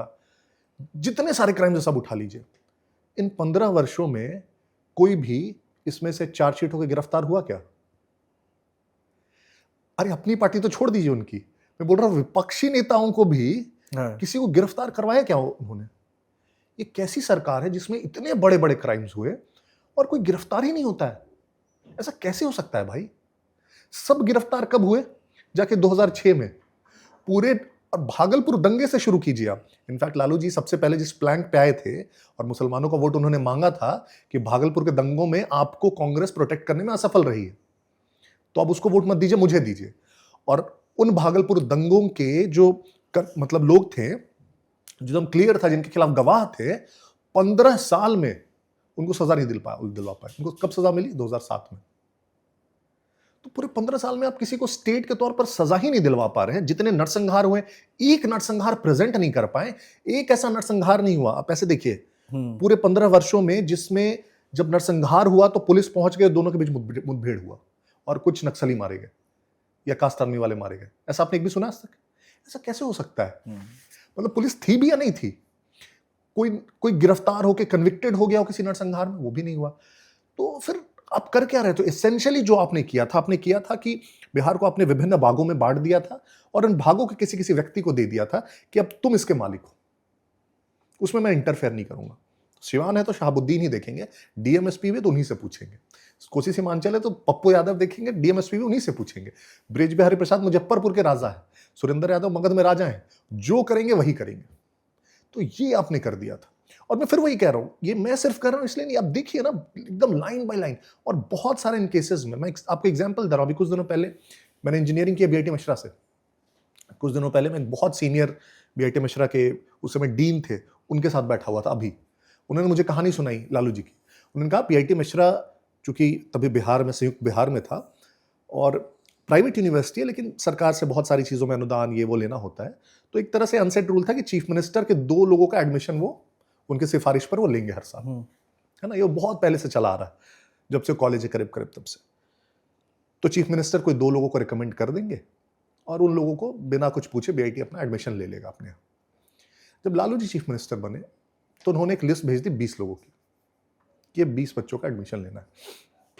उस समय जो वहाँ के सबसे, आप समझ लीजिए, चीफ थे बीआईटी मिश्रा के, नाम नहीं लूंगा मैं बिकॉज उनका प्राइवेट कॉन्वर्सेशन है, वो पहुंचे लालू जी के पास एक और व्यक्ति के साथ। लालू जी ने उनको 4-5 घंटे वेट कराया अपने यहाँ। 2 बजे रात में मिले। जब 2 बजे रात में ये लोग पहुंचे, उनके सामने बैठे, लालू जी बोले हाँ बताइए क्या है। तो उन्होंने कहा कि ये आपके यहाँ से 20 लोगों की लिस्ट आई है। हमेशा तो यही होता है कि लिस्ट तो पहले भी मुख्यमंत्री भेज देते थे, लेकिन चूंकि इतना प्रेशर रहता भेज देते थे, लेकिन बाद में हम उनसे पूछते थे तो चुपके से हमको बता देते थे कि ये 2 को ले लो, बाकी को छोड़ दो, तो इसमें से 2 जो लेना है वो आप बता दीजिए। तो लालू जी ने कहा ऐसे थोड़ी होता है, हम भेजे 20 तो अब 20 को आपको लेना पड़ेगा। और पहले जगन्नाथ मिश्रा भेजते होंगे तो जरूर लेते होंगे आप, अब कैसे नहीं लीजिएगा, 20 को लेना पड़ेगा। उसी में क्या हुआ था कि उस 20 में से एक जो लड़का था, उसने जब वहां एग्जाम दिया था बीआईटी में, तो उसने पूरे पेपर में एक शब्द नहीं लिखा था, बस ये लिख दिया था मैं लालू जी का आदमी हूं। तो ये लोग वो पेपर लेके आए थे उसका, और उन्होंने लालू जी को दिखाते हुए कहा कि देखिए रही लड़का तो खाली यही लिखा है कि मैं लालू जी का आदमी हूं, उसको कैसे ले ले। तो बोले दिखाइए। बोला हाँ हाँ ये मेरा आदमी एकदम सही लिखा है, इसको लेना है। और ये सब जितना लोगों को लीजिएगा, एनएफटी मत लगाइएगा। NFT is a phrase not fit for technical education. तो क्या होता है कि जैसे फर्स्ट ईयर में अगर सफिशिएंट क्रेडिट्स आप नहीं पास करेंगे, आप सारे सब्जेक्ट्स में फेल कर गए, तो एसेंशियली आप नहीं कर पाएंगे आगे पूरी इंजीनियरिंग, तो एनएफटी करके आपको फिर वापस हटा दिया जाता है। तो कहा ये सबको एनएफटी नहीं लगाना, इसको अंत तक ले जाना, पूरा पास करवाना है लोगों को। अब इसको क्या आप सोशल जस्टिस बोलेंगे? क्यों बोलेगा अरे वाह लालू जी अपना पावर दिखा दिए। इसको पावर दिखाना है, सोशल जस्टिस नहीं बोल सकता। और ऐसे ऐसे सैकड़ों डिसीजंस आप देखेंगे, प्रोसेसेस को तो छोड़ ही दीजिए, जहां पे एक तरह से बुलडोज करना कि हम राजा हैं, हम जो बोल रहे हैं वो सही है और आपको करना है। और इसके कारण जो स्टेट की मशीनरी होती है, 1992 का डेटा है, 384 टोटल यहाँ पे सेंट्रल सर्विसेज के ऑफिसर्स था, आईपीएस ऑफिसर्स, उसमें से 144 ने सेंट्रल डिप्यूटेशन के लिए रिक्वेस्ट डाल दी थी कि बिहार में काम नहीं कर पाएंगे। और फिर पैरेलली वो दौर जो क्राइम, गौतम शिल्पी केस हो, बॉबी हत्याकांड हो, बिहार के हर एक व्यक्ति को पता है, साधु यादव की भूमिका हो राजनीति में बिहार सबकी। मैं वही तो कह रहा हूं कि चाहे आप 94 से, खैर वैसे तो बहुत क्राइम्स है, लेकिन जो सबसे फेमस है, चाहे वो डीएम की हत्या हो, जी कृष्णैया की 94 में भीड़ के द्वारा, ब्रिज बिहारी प्रसाद की हत्या हो IGIMS में, शिल्पी गौतम हत्याकांड हो, उनकी बेटी की शादी में पटना के शोरूम्स का लूटा जाना हो, ऐसे कितने सैकड़ों कांड है। उनकी बेटी का जो अब नेता, दोनों बेटी बनी हुई हैं, दोनों डॉक्टर्स बेटी, उनकी वो डॉक्टर्स कैसे बनी है, उसका पूरा इतिहास कौन नहीं जानता है बिहार में। तो ऐसे ये सब करने के बाद आप कहेंगे कि सामाजिक न्याय के लिए हम, ये कौन सा सामाजिक न्याय है जिसमें सिर्फ और सिर्फ आपका परिवार और परिवार के आसपास के 100 लोग बेनिफिट करते हैं। अगर सिर्फ यादवों की भी बात करते, 14% है अभी पॉपुलेशन में, करीब करीब बन के कितने आएंगे, बिहार के 14 करोड़ हैं, तो करीब मान लीजिए 2 करोड़ के आसपास पहुंच गई उनकी पॉपुलेशन।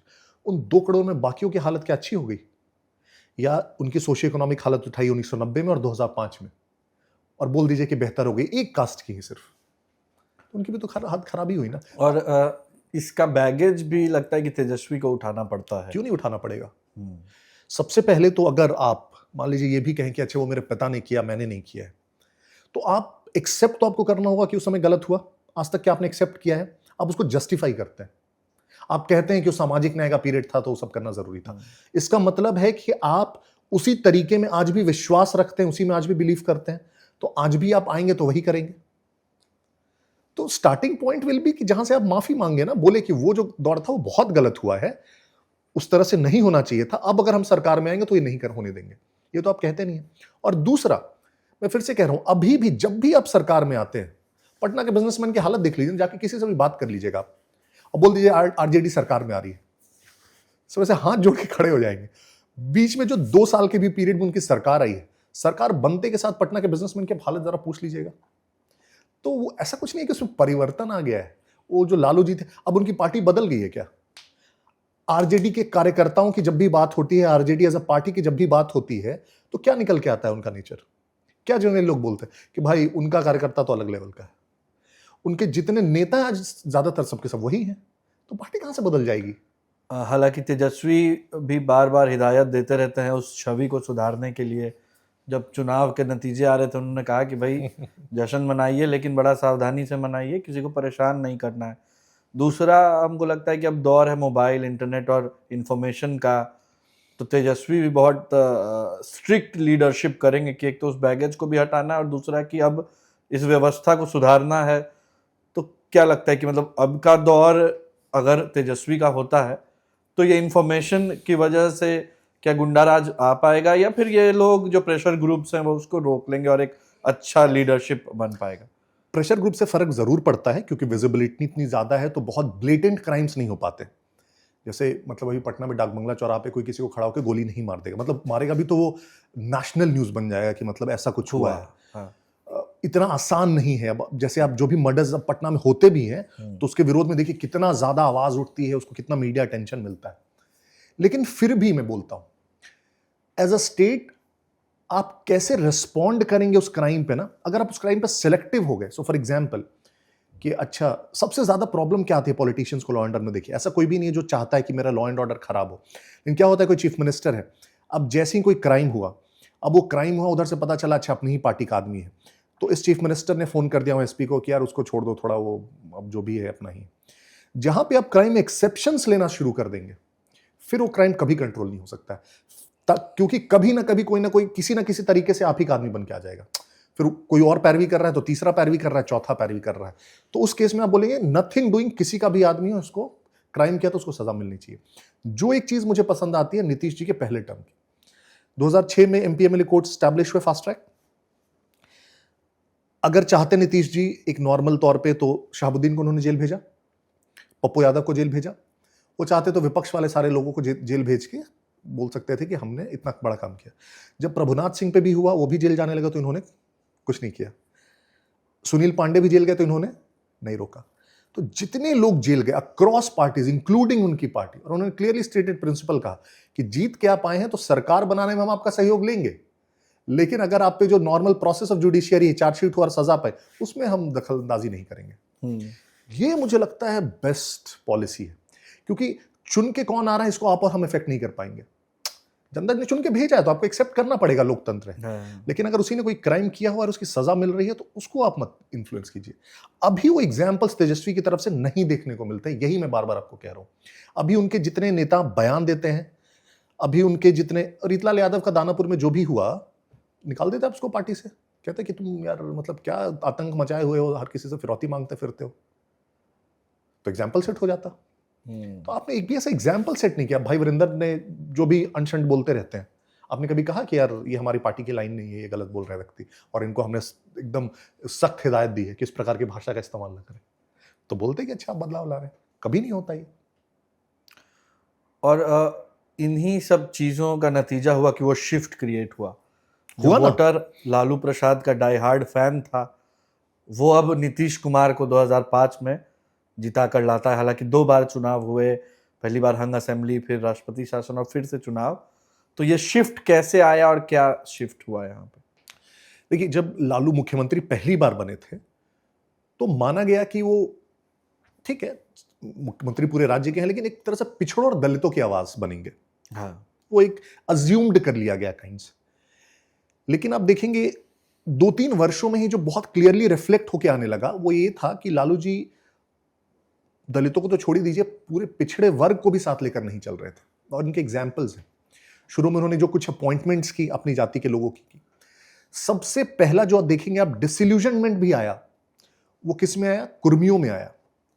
सबसे पहला जो एक तरह से विरोध भी देखेंगे, कुर्मी चेतना रैली होती है 94 में, हाँ। कुर्मियों ने किया। क्यों किया? उन्होंने कहा यार जब सरकार बन रही थी तो हमने भी साथ दिया था आपका, हम लोग साथ साथ थे, नीतीश जी ने मुख्यमंत्री बनाने में आपकी मदद की, और अभी जब सत्ता में हिस्सेदारी की बात आ रही है तो आप तो हमें एकदम अलग ही थलग कर दे रहे हो।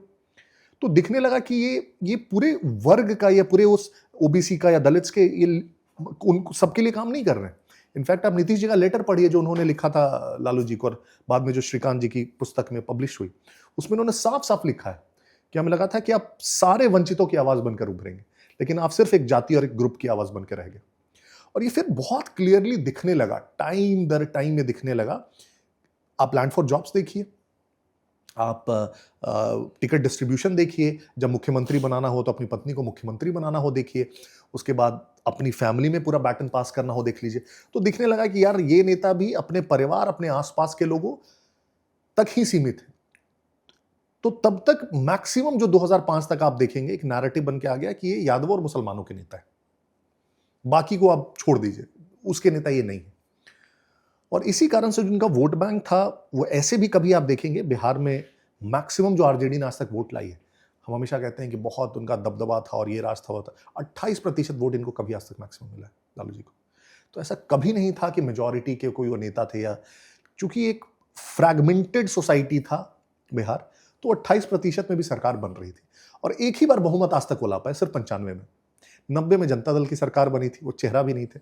2000 में ऐसी फ्रेगमेंटेड हो गई थी, फिर आप देखिए नीतीश जी मुख्यमंत्री बने 7 दिन के लिए, फिर कांग्रेस वगैरह सबने समर्थन दिया तो खींच-खाच के मुख्यमंत्री बन पाए। 2005 में वो भी सत्ता चली गई। तो वो एक नैरेटिव भले बना कि बहुत बड़े नेता हैं, सारे वर्गों के नेता हैं, सारे पिछड़ों दलितों के नेता हैं, डेटा नहीं बताता है वो। अभी का वोटिंग पैटर्न्स आप देख लीजिए, इनफैक्ट सिर्फ ये 2 कम्युनिटीज का उनको बहुत स्ट्रांग वोट मिलेगा।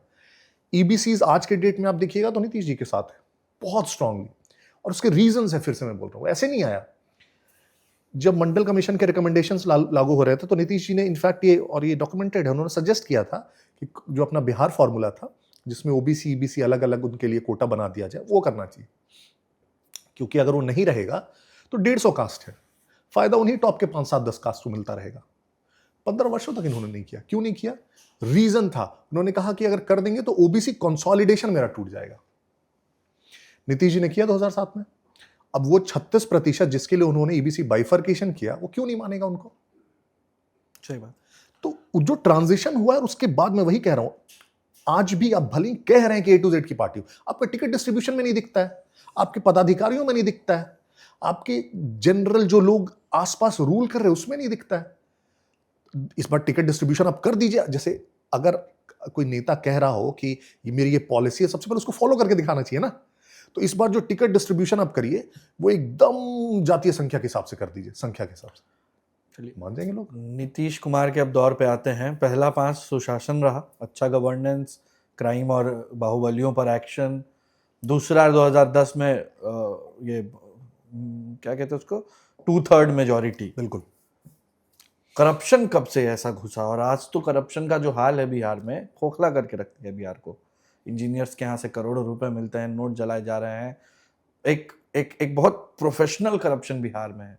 जब आप ठेकेदारों से बात करेंगे उनको पता है परसेंटेज फिक्स्ड है, उसके बाद कुछ ऊंच नीच हो सकता है, उससे कम नहीं हो सकता जो फिक्स्ड है। आप अगर एक गवर्नमेंट ऑफिस में हैं, आप एक ईमानदार ऑफिसर हैं, तो भी शाम को आपका हिस्सा आपको मिल जाएगा। आप उसको नहीं लेंगे तो फिर वो काम आपको वैसे भी करना है। लेकिन एक मतलब बहुत प्रोफेशनल तरीका आ गया। हमको लगता है आज 2025 में हम बैठे हैं, तो ये कैसे घुसा बिहार के ब्यूरोक्रेसी में और कैसे लील रहा है, नेताओं की इसमें क्या भूमिका है, उसका एक शेयर जरूर पार्टियों को भी जा रहा है, तभी तो ये इतना प्रोफेशनली काम कर रहा है। देखिए, करप्शन मेजर करने का कोई टूल है नहीं, टू बी ऑनेस्ट। तो ये बोलना कि इस दौर में कम था, इस दौर में ज़्यादा है, एनेक्डोट्स आपको मिल सकते हैं। तो हो सकता है किसी एक महीने में, किसी 6 महीने में, साल में 3 बड़े बड़े रेड हुए जिसमें करोड़ों रुपए निकले, तो आपने कहा कि करप्शन बहुत ज़्यादा है। किसी एक वर्ष में मान लीजिए एक भी रेड नहीं हुआ, एक भी कहीं से बड़ा पैसा नहीं मिला, तो क्या इसका मतलब ये है कि उस समय करप्शन नहीं था? ऐसा नहीं है, वो पकड़ाने और ना पकड़ाने पे है। हाँ। तो ये नैरेटिव में मुझे बहुत ज़्यादा ऐसा कॉन्फिडेंस नहीं है कि 2010 में जो करप्शन था या 15 में था, 20 में था, उससे अभी कुछ ज़्यादा है। इसको मैं बहुत ज़्यादा विश्वास इस पर नहीं करता हूँ।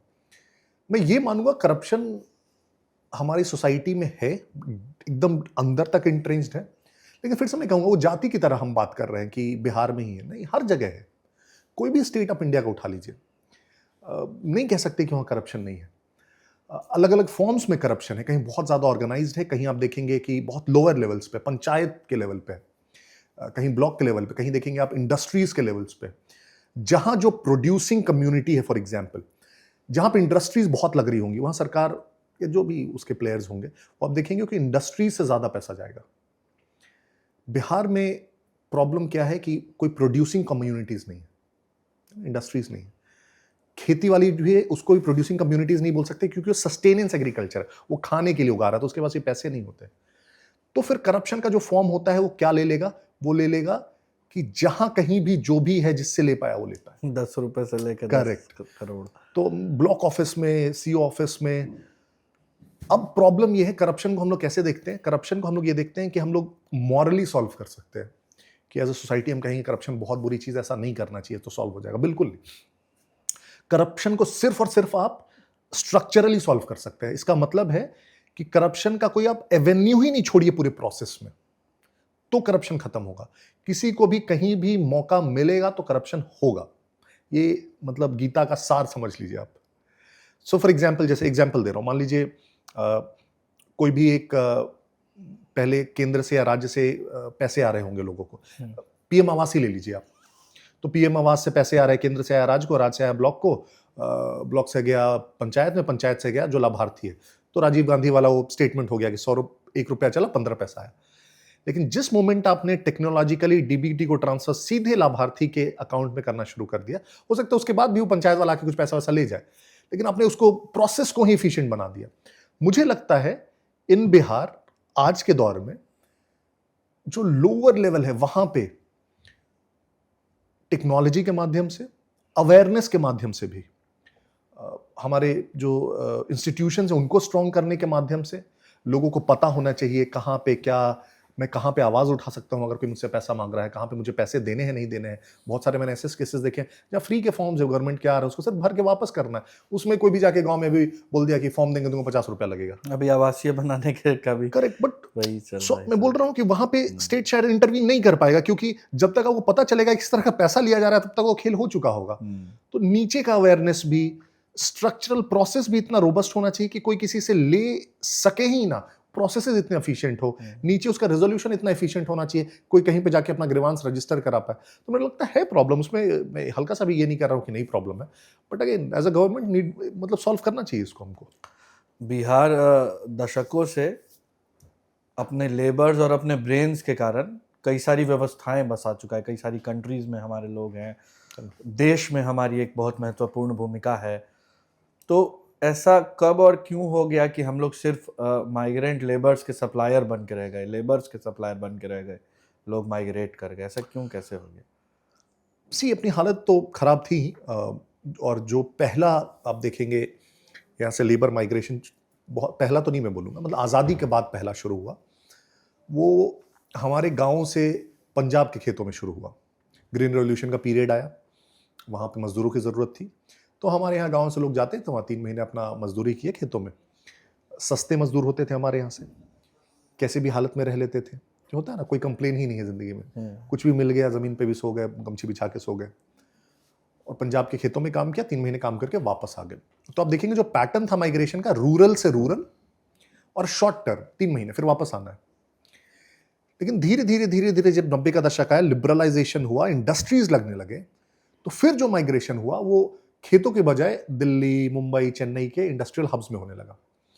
अब जब यहाँ पे हम जाने लगे तो यहाँ 3 महीने काम करके तो आ नहीं सकते, यहाँ पे तो पूरे साल नौकरी करनी पड़ेगी। तो जो माइग्रेशन का पैटर्न है वो बदल गया, रूरल टू अर्बन हो गया और लॉन्ग टर्म हो गया। तो आज के डेट में आप देखिए, बिहार के गांव ऐसे हैं जहाँ पे आपको जवान आबादी नहीं है, दिखता है और बहुत दुख होता है देख के। और वो आपको इंडस्ट्रीज में वहाँ काम कर रहे हैं, 12,000 15,000 की नौकरी कर रहे हैं, एक कमरे में 5 लोग रह रहे हैं, 5,000 में खर्चा चला रहे हैं, 5,000 घर भेज रहे हैं, मुश्किल से एक आध बार छठ-वट में घर आ पाए।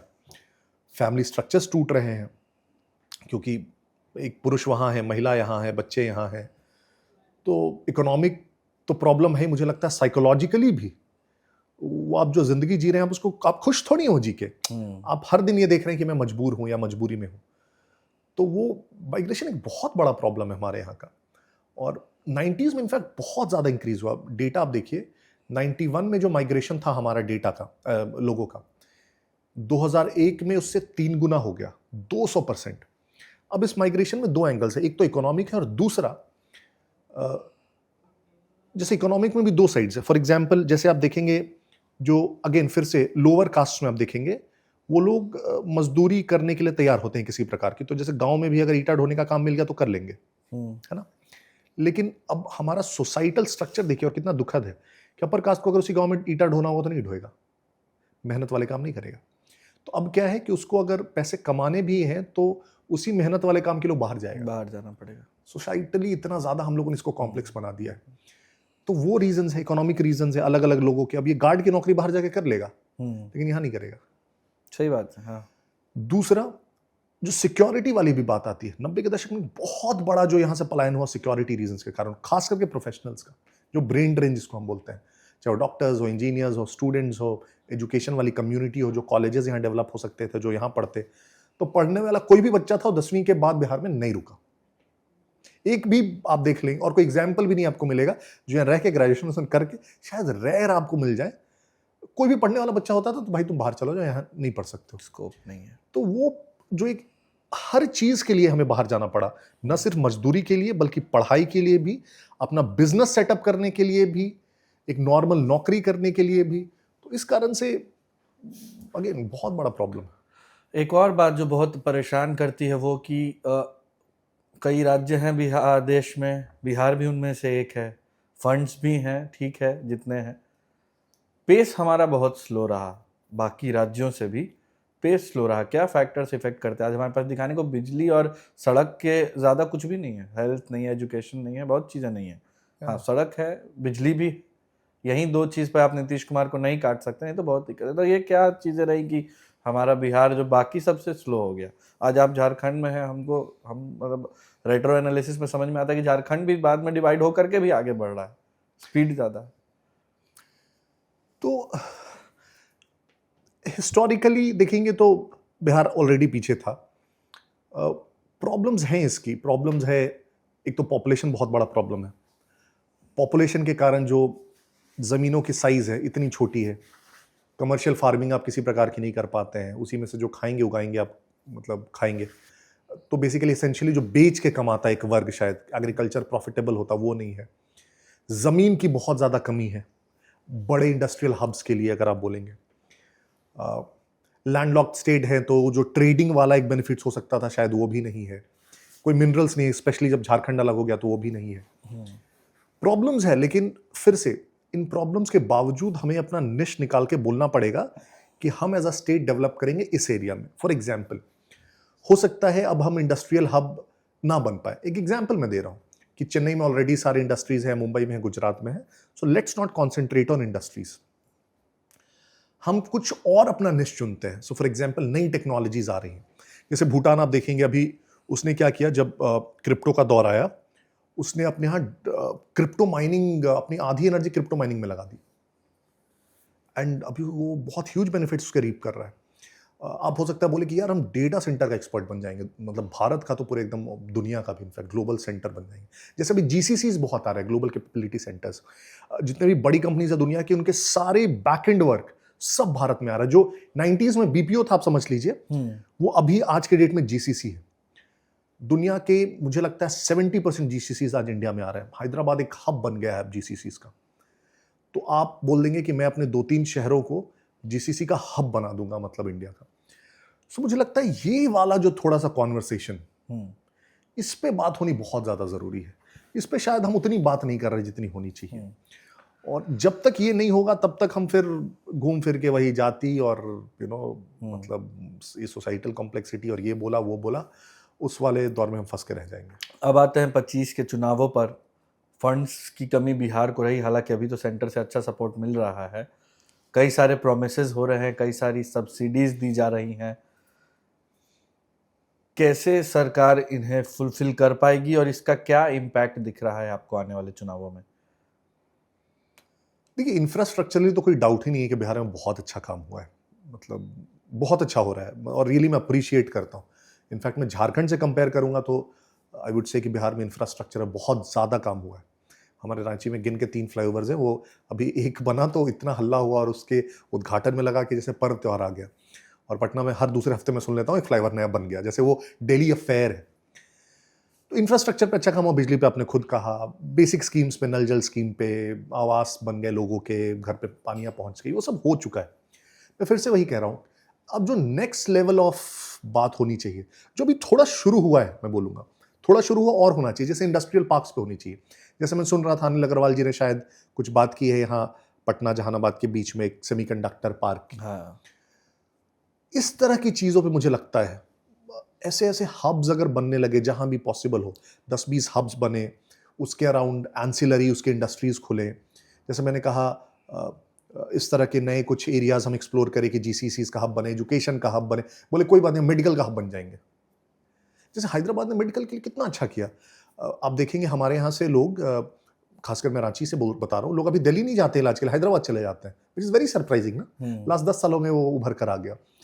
तो वो एरियाज थोड़े सोचने पड़ेंगे, करना पड़ेगा। सेंटर का सपोर्ट है उस पर। देखिए, इनफैक्ट सबसे ज्यादा कंटेंशन अगर है तो सदर्न स्टेट्स इसी के लिए हल्ला करते हैं कि बिहार को आप 1 रुपए के बदले 7 रुपए देते हो, उसके 1 रुपए के टैक्स के बदले, और हमारे 1 रुपए के टैक्स के बदले 20 पैसा देते हो, विच इज ऑल्सो जस्टिफाइड। क्योंकि कोई भी देश, दुनिया का कोई भी देश देख लीजिए आप, उसमें रीजन्स होंगे जो बहुत डेवलप्ड होंगे और रीजन्स होंगे जो बहुत अंडर डेवलप्ड होंगे। आपका काम ही ये होता है, स्टेट के भीतर ही देख लीजिए ना, आपके डिस्ट्रिक्ट्स होंगे जो बहुत डेवलप्ड होंगे, एरियाज होंगे जो अंडर डेवलप्ड होंगे, एक डिस्ट्रिक्ट के गांव भी वैसे ही होंगे। सरकार का काम ही ये होता है कि वैसे एरियाज को जो दूसरों के पार में नहीं आ पाए हैं उसको मदद करके उस लेवल पे लाना। और उस केस में आप अगर 2047 विकसित भारत बोल रहे हैं तो सदर्न और वेस्टर्न स्टेट्स ऑलरेडी सैचुरेटेड है। आपको जो ग्रोथ अगला लाना होगा ईस्टर्न इंडिया से ही लाना होगा। इसी यूपी, बिहार, झारखंड, उड़ीसा, बंगाल पे आपको नॉर्थ ईस्ट पे फोकस करके आपको ग्रोथ करना होगा। और उस सेंस में आई थिंक सफिशिएंट काम है। मुझे लगता है और थोड़ी इस पे बात होनी चाहिए। नीतीश कुमार का एक लंबा लीडरशिप रहा है, अभी भी दावा पहला तो उन्हीं का है, मगर भाजपा आपके हिसाब से कैसे ये शिफ्ट क्रिएट करेगी और वो कौन से चेहरे होंगे?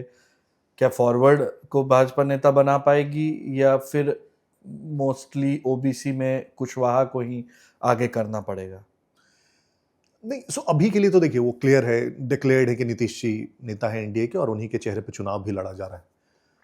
दूसरा, चेहरे पे जब आप बात करेंगे, मुझे लगता है बहुत पर्सनली कि ये पहले डिसाइड नहीं करना चाहिए कि इस कास्ट का नेता बनना चाहिए हमारा लीडर।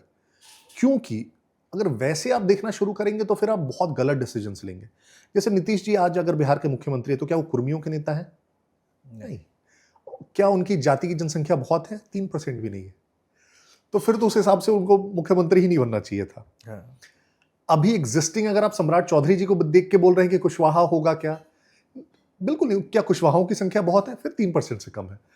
तो सिर्फ उनकी संख्या देख के कि या फिर वो एक वर्ग से आ रहे हैं तब नेता बन रहे हैं, ये मुझे लगता है थोड़ा सा self defeating has a decision making process. ज्यादा बेहतर ये होना चाहिए। और फिर से मैं कह रहा हूं, सिर्फ ये फिर कहना अगर संख्या के हिसाब से और रिप्रेजेंटेशन के हिसाब से कहना चाहिए, तब तो सिर्फ और सिर्फ तेजस्वी का अधिकार होना चाहिए, उनकी जाति की संख्या सबसे ज्यादा है, जो अगेन फिर से गलत है। तो मुझे लगता है उससे ज्यादा इंपॉर्टेंट क्राइटेरिया ये होना चाहिए कि उस व्यक्ति की सोच एक्सेप्टेबिलिटी ग्राउंड पे, सारे समाजों को लेके चलने की कैपेबिलिटी, डेवलपमेंट का वो सोच, आगे विकास की सोच, वो अगर अच्छी है तो आइडियली मैं तो बहुत खुश हूंगा कि वो जातिवादी में बात ही ना हो। तो नीतीश जी को मैं इसके लिए बहुत अच्छा एग्जाम्पल मानता हूं। उन्होंने कभी कोशिश भी नहीं की कि वो जाति के नेता बन के उभरे, और पिछले 20 वर्ष में कभी ऐसा नहीं हुआ कि बोला गया कि अच्छा कुर्मियों के नेता है। ये एक अच्छा एग्जाम्पल, और मतलब भगवान करे ऐसे ही कंटिन्यू रहे आगे, जो भी नेता है अपनी जाति के नेता ना बने। बहुत अच्छी बात आपने कही है। कल किसी से जातिगत चर्चा हो रही थी और जिस तरीके से पार्टियां टिकट्स बांटने में, मंत्री बनाने में और एक चेहरा बनाने में जाति पे फोकस करती है, उस पर ही चर्चा हो रही थी कि फॉरवर्ड का नेता भाजपा बनाए तो उसके फेवर में नहीं होगा, तो इन एनी केस को ओबीसी में यादव उसका है नहीं, कुर्मी के नीतीश हैं ही, तो बचा कुशवाहा। मैं थोड़ा सा उस पर कॉन्ट्रडिक्ट करूंगा। मैं फिर से बोल रहा हूँ, कई बार ना जब आप एग्जाम्पल, ये हमें लगता है एग्जाम्पल प्रेजेंट कर पाएंगे और वो व्यक्ति अच्छा कर देगा ना, तो सारे ये जातियां गौण हो जाती है। जैसे नीतीश जी का एक एग्जाम्पल मैंने दिया, योगी जी का आप एग्जाम्पल देखिए। क्या यूपी में बहुत ज्यादा संख्या है ऐसे फॉरवर्ड्स की, लेकिन वो चीफ मिनिस्टर बने पहली बार तो आप बोल दीजिएगा कि ठीक है बीजेपी ने, केंद्रीय नेतृत्व ने बना दिया। दूसरी बार क्या हुआ? क्या उनके सबने वोट नहीं दिया? काम पे दिया। आप 2010 का रिजल्ट ही का देख लीजिए। राघोपुर में क्यों चुनाव हारी राबड़ी देवी? या सोनपुर में? उनका तो गढ़ है। कैसे चुनाव हार गई? क्योंकि लोगों ने, तो कई बार जब आप दूसरे मुद्दों को इतना प्रोमिनेंट बना देंगे अपने काम से, अपने विकास से, अपने दूसरे नैरेटिव से, तो लोग शायद उसको धीरे धीरे भूलने के लिए भी तैयार होते हैं। लेकिन क्या होता है, कई बार जब हम बेटर मुद्दे नहीं प्रेजेंट कर पाते हैं और घूम फिर के फिर हम उसी कास्ट डिवाइड को केटर करने लगते हैं, तो लोग बोलते हैं कि और कोई मुद्दा ही नहीं है तो अपने जात वाले को दे दो वोट। चलिए, और इसी के साथ इस चर्चा में अब हम लोग लास्ट फेज में है और एंट्री होती है प्रशांत किशोर की, उनकी पार्टी जन सुराज की।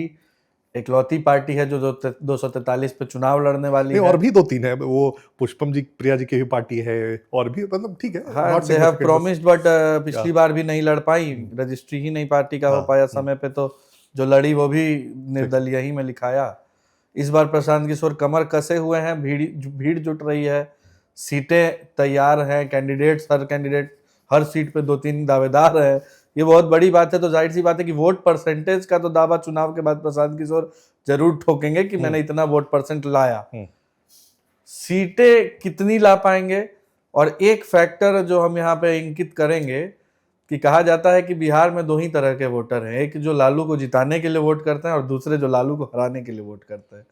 तो मैं एक शहरी वोटर हूँ, तो शहर में अब चर्चा हो रही है कि अगर प्रशांत किशोर वोट काट लेंगे शहरी पढ़े लिखे और शिक्षित लोगों का, या जो सोशल मीडिया पर उनका रील्स दिन भर देख रहे हैं उन लोगों का, तो उससे आरजेडी प्रबल हो जाएगी। प्रशांत किशोर किसको डैमेज करेंगे, कितना डैमेज करेंगे, आपके नजरिए से ये क्या लग रहा है? देखिए,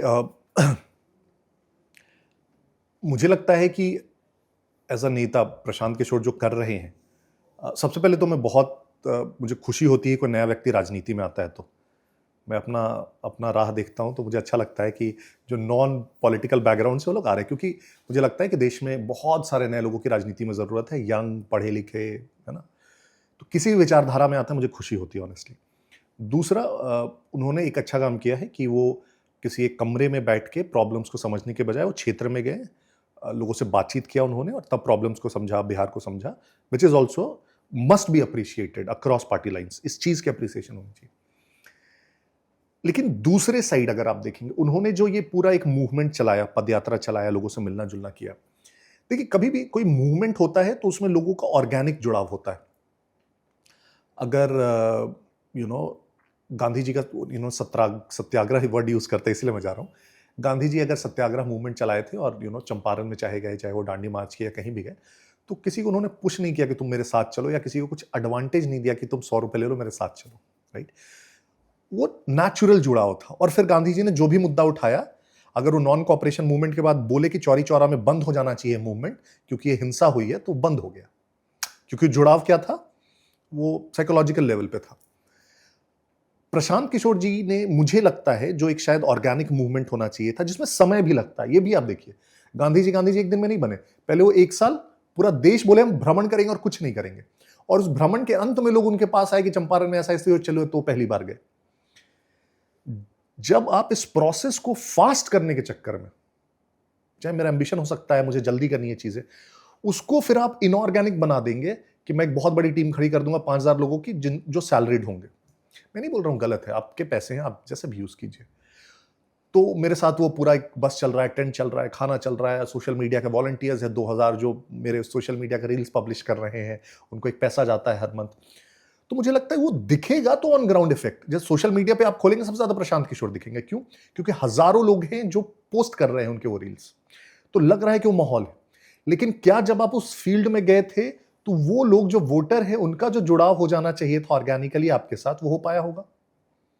तो मैं हाँ या नहीं बोल रहा, मैं बोल रहा हूं मुझे डाउट होगा, क्योंकि जो वोटर जुड़ा होता है बड़ा ऑर्गेनिक प्रोसेस होता है, क्योंकि आपने टाइम स्पेंड किया होगा, आप उनके साथ गए होंगे, उनके साथ रहे होंगे, बैठे होंगे। और ये 1 बार में नहीं होगा, ये 2 बार में, 3 बार में। आपके 4 लोग हैं जो वहां गए हैं, जो आपकी बहुत ऑर्गेनिकली अंदर से जुड़े हुए। वो पेड आदमी कभी नहीं कर सकता।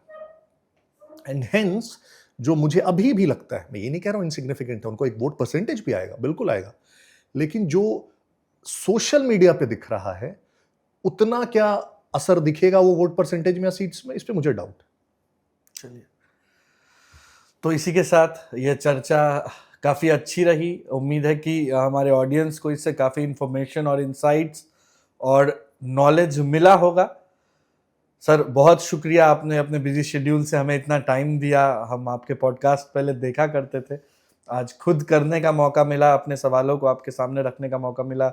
इस चीज़ के लिए आपका बहुत बहुत शुक्रिया। और ऑडियंस ने जो इस वीडियो को यहाँ तक देखा है, आप सबका बहुत बहुत शुक्रिया। कमेंट बॉक्स में अपनी राय प्रतिक्रिया बताएं, कोई सवाल, कोई आइडियाज़ आपके पास हो हमें ज़रूर दें। इसी तरह लाइव सिटीज़ पॉडकास्ट के इन एपिसोड्स में एक के बाद एक बेहतरीन वीडियोज़ हम आपके लिए लेकर आ रहे हैं। आप सबका बहुत बहुत शुक्रिया।